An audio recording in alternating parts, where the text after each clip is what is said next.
Telangana Chhattisgarh border అక్రమ కలప రవాణాకు అడ్డాగా మారింది.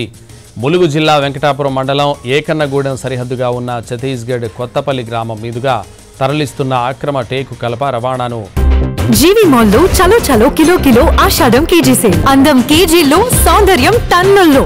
జీవి మాల్లో చలో చలో కిలో కిలో ఆషాఢం కేజీ సేల్. రామచంద్రాపురం సమీపంలో అటవీ శాఖ అధికారులు పట్టుకున్నారు. బొలెరో వాహనాల్లోని 4 లక్షల విలువైన 16 దుంగలను స్వాధీనం చేసుకున్నారు. అధికారులను చూసి వాహనాలను వదిలి డ్రైవర్లు పరారవుగా దుంగలతో పాటు 2 బొలెరోలను స్వాధీనం చేసుకున్నారు.